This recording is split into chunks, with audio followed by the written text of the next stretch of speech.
This is for CK or test number 2, clinical knowledge. So let's see what they say here. Okay, one second.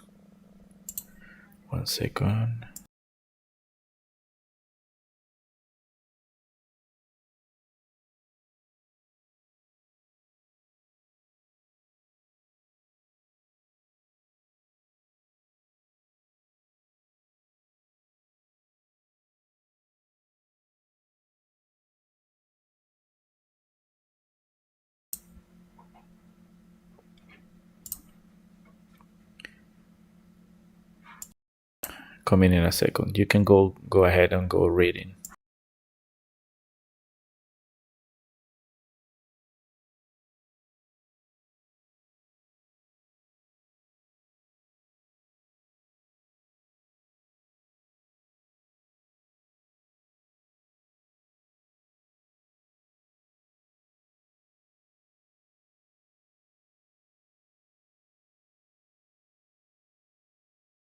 So in this case, that lady is gonna talk for us. Let me ask her to go to reading. A 10-year-old boy is brought to a family physician by his mother with a history of recurrent headaches. The headaches are moderate to severe in intensity, unilateral, and pulsatile, and mostly affect the left side.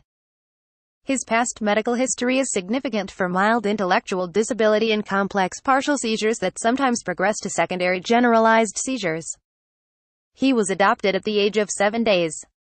His birth history and family history are not available. His developmental milestones were slightly delayed. There is no history of fever or head trauma. His vital signs are within normal limits.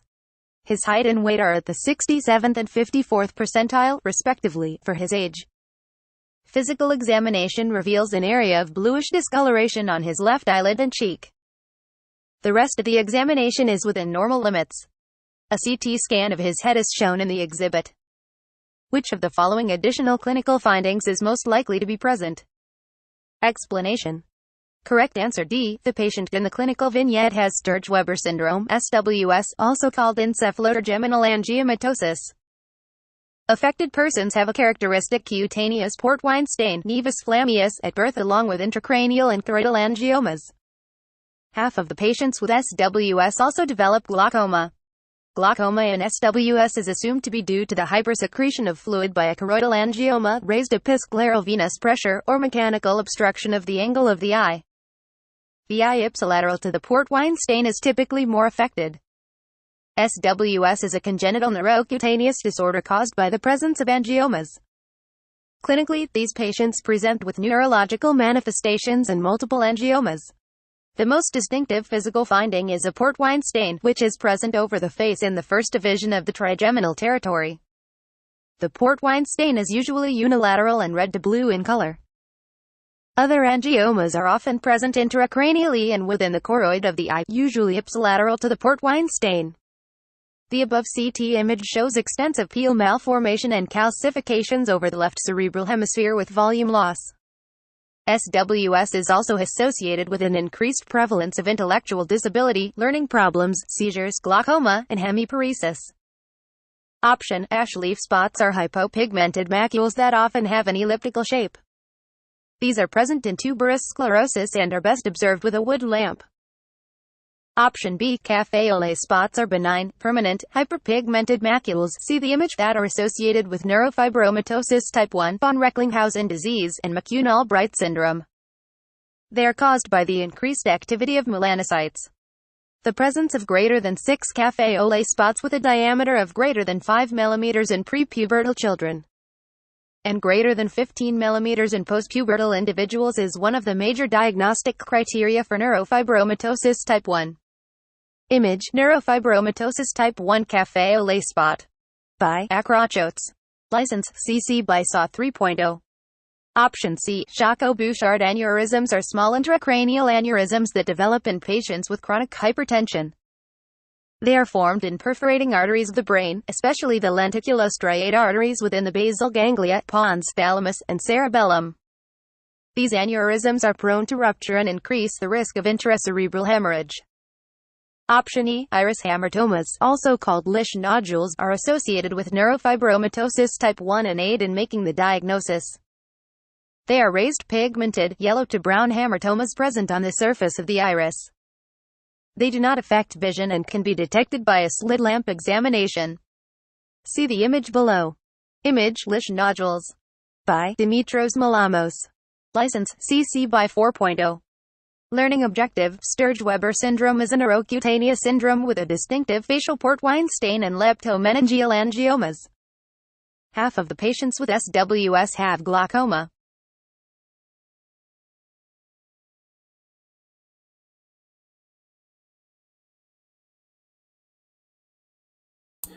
So practically, this is a hard question because most of the people they answer to this one, even me.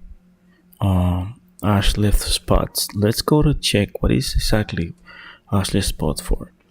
So Ashley spots are hypopigmented maculas that often have an elliptical shape. They have the shape like a lift, como una hoja, like a elliptical.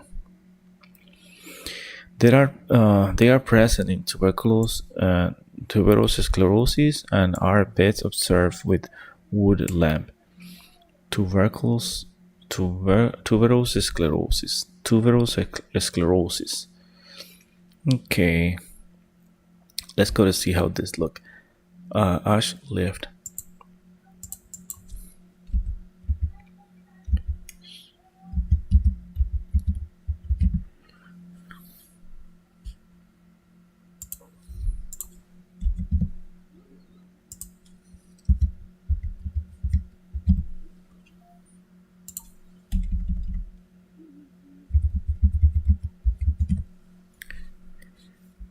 Okay, they just look like those one.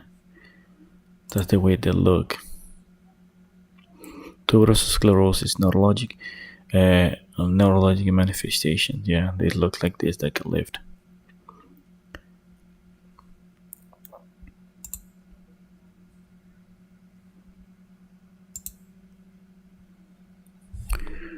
Okay. Let's do the next question, okay? A 45 days old male infant is brought to the pediatrician by his parents with concern of poor feeding and exercise perspiration of 1 week. Excessive perspiration, a lot of fluids coming out. So on examination, his temperature is 37. It does mean fever, almost fever, 99 Fahrenheit. Pulse heart rate is 190. And respiratory rate is 17 per minute. Respiratory rate is 70 per minute. 70. So mild cyanosis is present over the lips on the nails bed. This little boy has something with the heart. Oxygen is provided and his oxygen saturation is carefully monitored. The pediatrician ordered a bedside echocardiogram which revealed a single arterial trunk arising from one normal formed ventricle.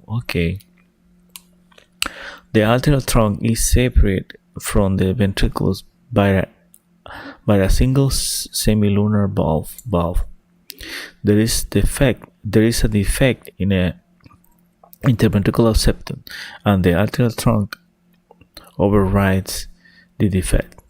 So, which of the following congenital heart disease can also present with similar clinical features?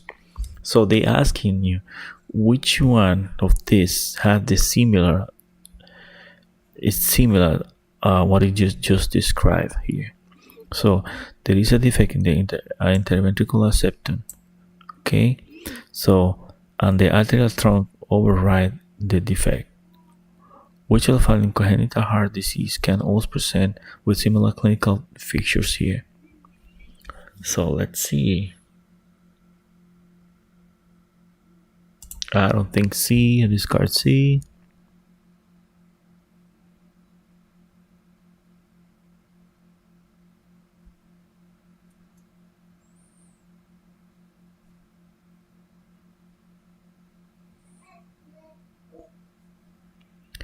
Guys, you can pick whatever you want. Let's see.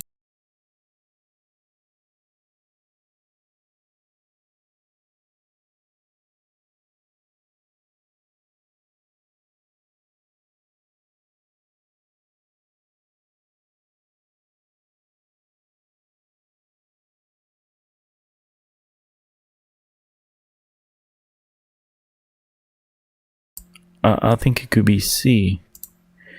I mean D. It's not. I'm not sure. What you guys think? In the live stream, what you guys think?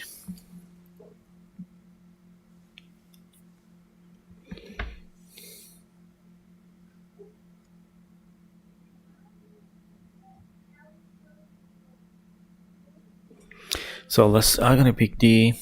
Could be B2. Let's see. What is the answer? And the answer is double or exactly nothing. Most of the people are picking this one, 51. That's what it's a hard question. This is only hard questions right now, guys.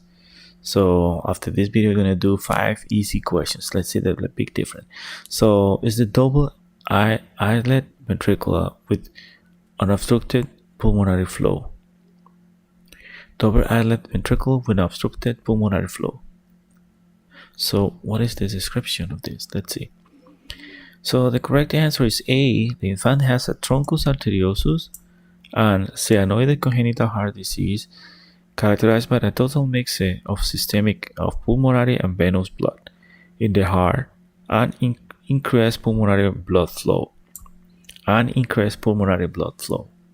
So this patient have a truncus arteriosus.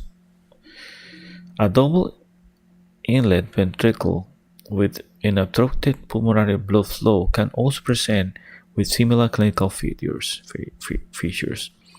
The clinical presentation of cyanosis and congenital heart disease often depend on the degree of obstruction to the pulmonary outflow. So cyanotic congenital heart disease with decreased pulmonary blood flow usually presents with cyanosis. Okay.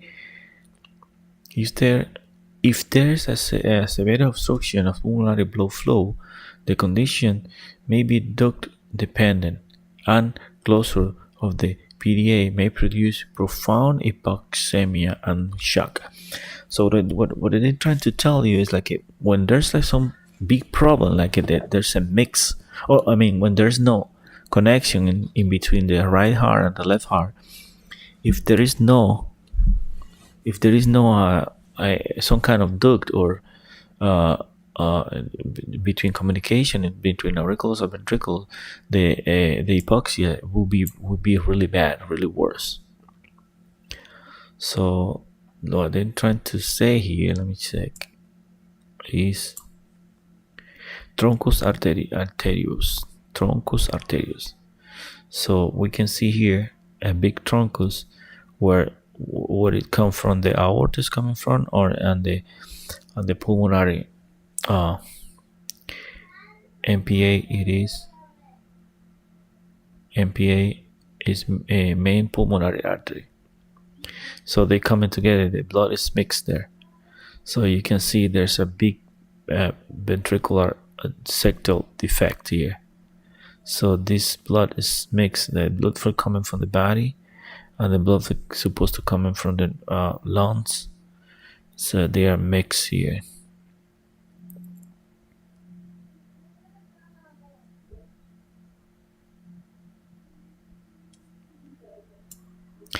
So cyanosis in congenital heart disease with increased pulmonary blood flow may have a normal ventricular artery connection as a transposition of great vessels, or total mix of or systemic and pulmonary blood flow in the heart, as the truncus arteriosus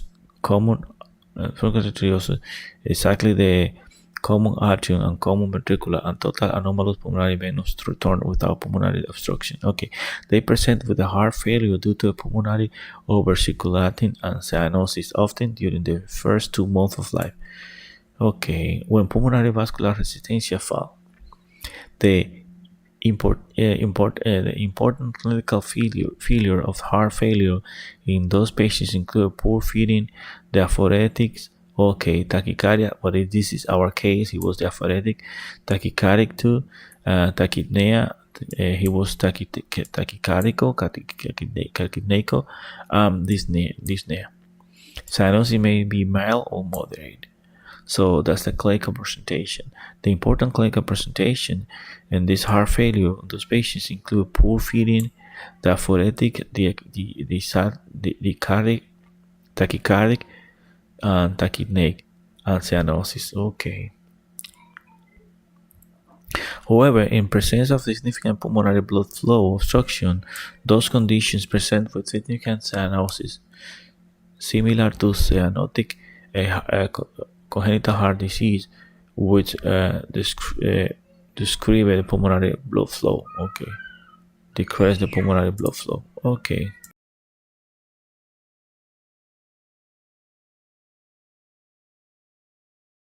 A 45-day-old male infant is brought to the pediatrician by his parents with concerns of poor feeding and excessive perspiration for 1 week. It may or may. Option B. Total anomalous pulmonary venous return is a cyanotic CHD characterized by total mixing of systemic and pulmonary venous blood in the heart. It may or may not be associated with obstruction to pulmonary venous return. Most patients do not have a significant obstruction and can present with signs of heart failure. Option C. Ebstein Anomaly, a congenital heart defect associated with maternal use of lithium during development, is characterized by the displacement of tricuspid valve leaflets into the right ventricle, which arterializes the right ventricle. Severe Ebstein anomaly results in cyanotic CHD with decreased blood flow. Therefore, it does not present with symptoms similar to truncus arteriosus. Option D. Transposition of the great arteries (TGA) with a ventricular septal defect (VSD) and pulmonary stenosis (PS) present similar clinical features to cyanotic CHDs with decreased pulmonary blood flow due to the presence of PS. TGA with VSD without PS would present with clinical features similar to those of truncus arteriosus. Option E. Pulmonary atresia with an intact ventricular septum presents with marked cyanosis once the ductus arteriosus closes during the early hours of life. The neonate may die if not treated. This is a cyanotic CHD with decreased pulmonary blood flow. Learning objective. The clinical presentation of cyanotic CHDs depends on multiple factors, such as the degree of pulmonary blood flow obstruction, associated heart defects, and whether a duct-dependent lesion is present or not. Cyanotic CHDs with total mixing of systemic and pulmonary venous blood in the heart with increased pulmonary blood flow commonly present with heart failure, especially when the pulmonary vascular resistance falls during the first 2 months of life, and cyanosis is usually mild.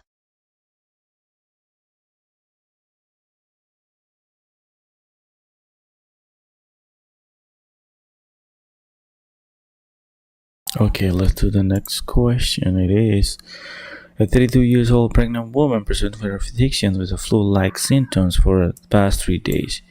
She has a runny nose, mild headache, and feel itchy.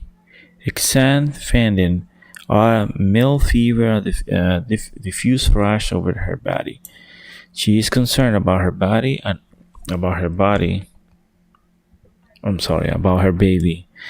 wants to know if any medication would make her feel better in a short time. Currently, she is in the 15th week of gestation and immigrated from Romania a month ago. She received a tetanus vaccine on her first exam. She is otherwise healthy but was not immunized as a child. Due to her current infection, the baby is at high risk of heart defect, including patient's duct arterioles. High risk of heart defect, including patent ductus arteriosus. What finding may be present in this neonate? What finding may be in this neonate? It's really hard question.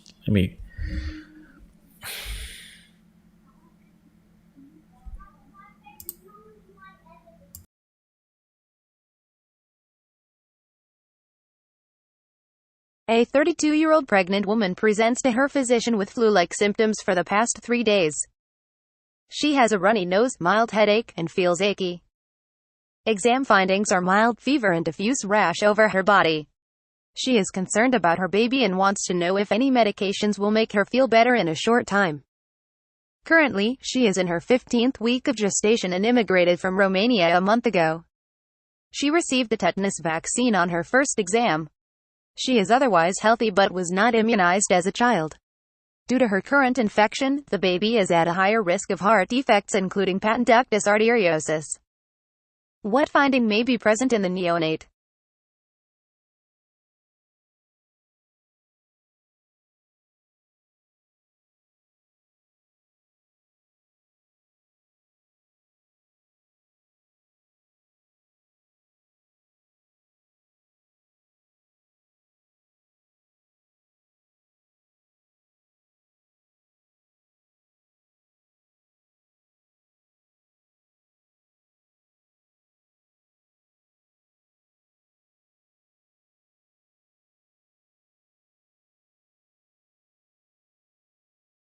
Okay, that was the right question. It's a continuous murmur below the left clavicle. So it's gonna have very probably a continuous murmur below the left clavicle.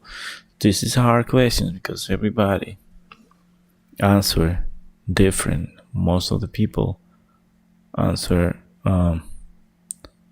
tricuspid regurgitation.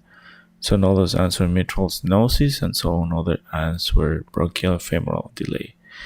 The right answer is continuous murmur below the left ventricle. So let's see why. Let's read. This pregnant woman has rubella. Rubella. This pregnant woman has rubella, thereby increasing the risk of congenital rubella infection in her newborn. So if she has rubella, she's increasing the risk of congenital rubella infection on her newborn. Rubella can cause sensorineural hearing loss. Rubella can cause sensorineural hearing loss, congenital cataracts, microcephalia, and congenital heart disease. About half of the neonates infected in early gestation before the 16 weeks will have heart issues. Most commonly, patients ductus arteriosus PDA, patient ductus arteriosus, in about 20% on infant, and pulmonary stenosis, pulmonary artery stenosis too. There is a little risk of a congenital rubella syndrome associated with a maternal infection after 20 weeks. An intrauterine growth delay may be only sequela of third trimester infection. The ductus is a vessel between the left pulmonary artery and aorta, which normally close functionality in the first 18 hours or anatomically in the first 3 days of life. However, in neonates with the PDA, patent ductus arteriosus, after a decrease in the pulmonary vascular resistance at birth, blood is shunted from the left to the right. Okay, because remember the left has more pressures. The clinical manifestation of the PDA patent ductus arteriosus depend on the size of the PDA and the degree of left to right shunting. Infant with a small PDA may have normal S1 or S2 with normal or only mild accentuated pulses and no cyanosis. A large PDA may present with signs of heart failure and respiratory distress. In patients with a large left side right shunt, this may be dynamic left ventricular impulse and thrill bonding pulses and increased pulse pressure in split S2 and accentuated pulmonary component and a degree of 4/6 continuous murmur below the left clavicle. Okay, that's the answer. So there's going to be a continuous murmur below the left clavicle.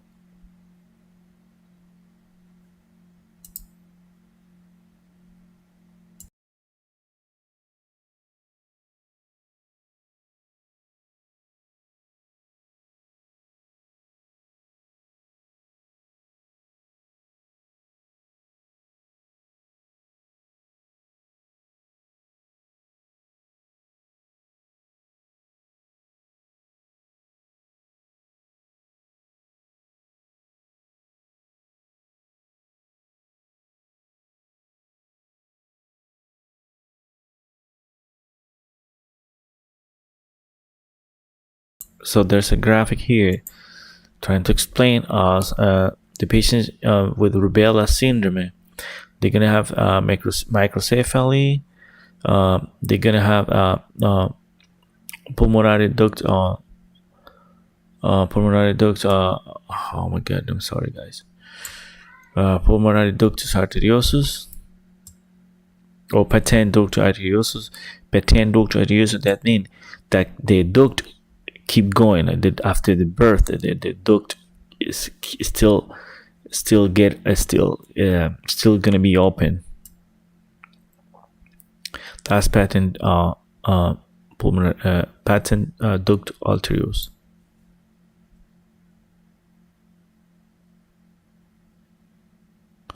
And catarata.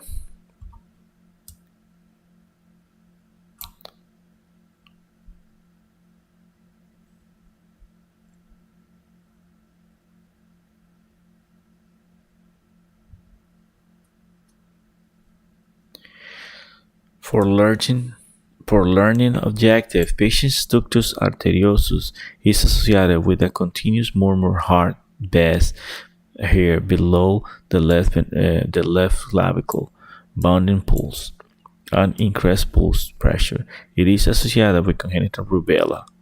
So for you to learn, patent ductus arteriosus, patent ductus arteriosus, PDA, is associated with a continuous murmur heart bass below the left ventricle, the left clavicle. I'm sorry, the left clavicle. Continuous murmur heart bass below the left clavicle, bounding pulse, and increased pulse pressure. It is associated with congenital rubella syndrome. Okay.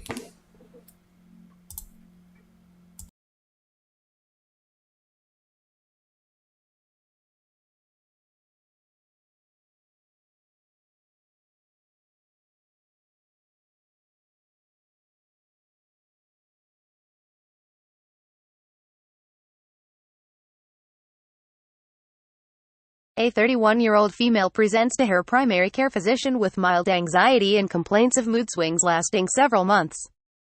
The patient reports that the mood swings affect her work and personal relationships. In addition, she complains of increased irritability, breast tenderness, bloating, fatigue, binge eating, and difficulty concentrating for 10 days prior to each menstrual period. The patient's symptoms increase in severity with the approach of menses but resolve rapidly on the first day of menses. She states that she is very sensitive to criticism of her work by others. She also snaps at her children and her husband. She has tried yoga to unwind, but with limited improvement. She is concerned that her behavior is affecting her marriage. The patient has no past medical history and has regular periods every 24 days. She has had 2 normal vaginal deliveries and would like to avoid future pregnancies. Her mother has major depressive disorder. The physical exam is unremarkable. What is the most appropriate next step in the treatment of this patient?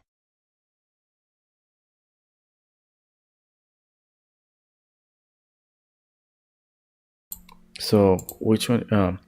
The physical exam is unremarkable. What is the most appropriate next step in the treatment of this patient? Anxiolytic therapy, selective serotonin reuptake inhibitors, SSRI, RAIS, oral contraceptive and non-steroidal anti-inflammatory drugs, gonadotropin releasing hormone, or non-serotonergic antidepressants.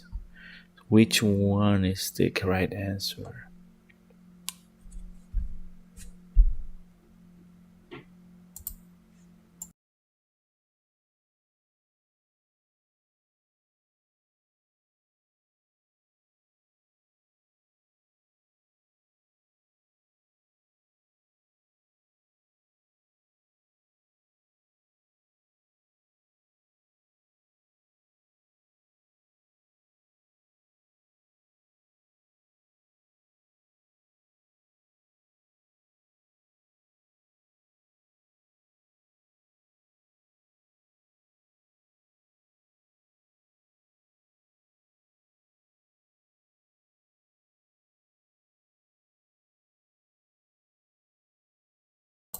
So I'm gonna pick this one. Let's learn.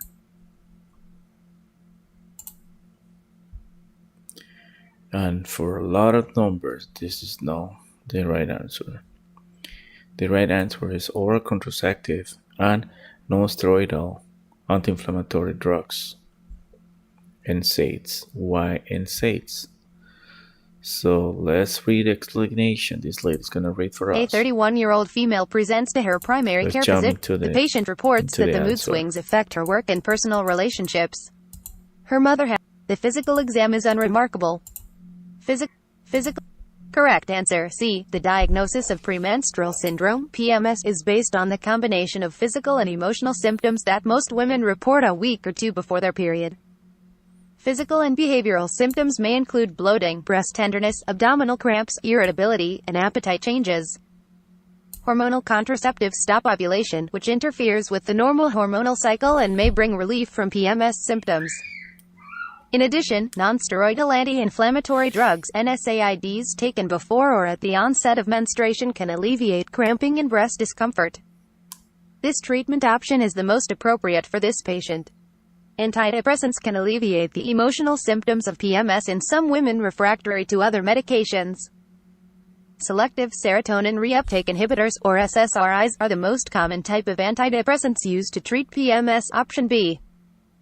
Luteal administration of anxiolytics. Option A is an alternative or may be administered as an adjunct to an SSRI for persistent premenstrual symptoms.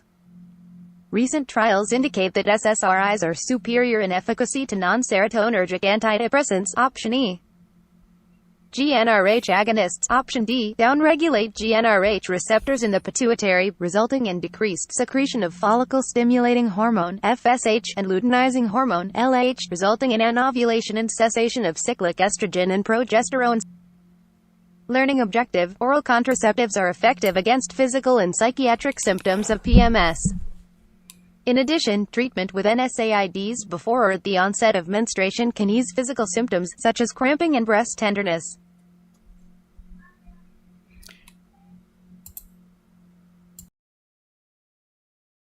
Thank you guys very much for watching.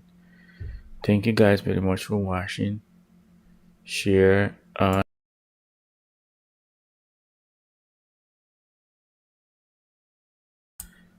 guys for watching.